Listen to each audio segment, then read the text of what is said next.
ज्याचं ज्याचं जसं जसं नुकसान झालंय त्यांच्या नावावर पैसे आम्ही टाकू।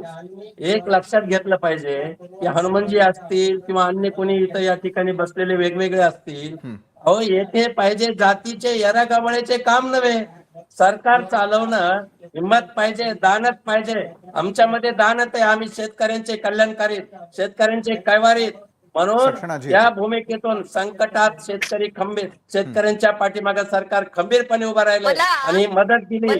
या मदतीनं आमच्या मराठवाड्यातला शेतकरी, त्यांना सांगा तुमच्यासारख्या नाठाळांच्या माती काठी आणण्यासाठी नाही नाही नाही नाही, ऐका ताई, ताई नुसतं ताई घाटा कोरडा करू नका। सरकारनं दिल्याच्या नंतर तुम्हाला अपेक्षा नव्हती, आमच्या विरोधी पक्षाला अपेक्षा नव्हती अशा प्रकारची मदत जाहीर होईल, एवढी मोठी मदत जाहीर होईल। विरोधी पक्षाच्या नेते आज त्यांचे डोळे पांढरे पडले, शेतकऱ्याला आम्ही दिलं म्हणून डोळे पांढरे पडले।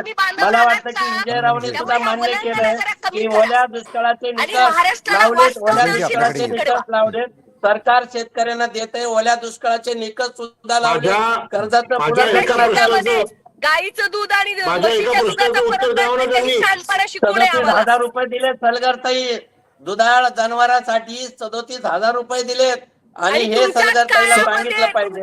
अहो ताई 2021 चे पैसे मिळाले नाही हो ताई 2021 चे, अहो ताई 2021 चा रुपया अजून मिळाला नाही। तुम्ही सुद्धा मराठवाड्यातले असाल तर तुम्ही बघा, 2021 पैसा मिळाला नव्हता। मी मराठवाड्याचीच आहे म्हणून तुम्हाला सांगते की कर्जमाफी करण्यासाठी मोठं मन असावं लागतं, शेतकऱ्यांची व्यथा संवेदना जाणवावी लागते। बळीराजा समाधानी मागवाची सरकारनं जाहीर केल्याबरोबर बळीराजा पीडित बळीराजा, आता बळीराजाचं दुःख तुम्हाला माहित असतं ना, तर 2021 ला पैसे तुमचं सरकार होतं ना, का दिले नाही 2021? माझ्या एका प्रश्नाचं उत्तर द्या ना।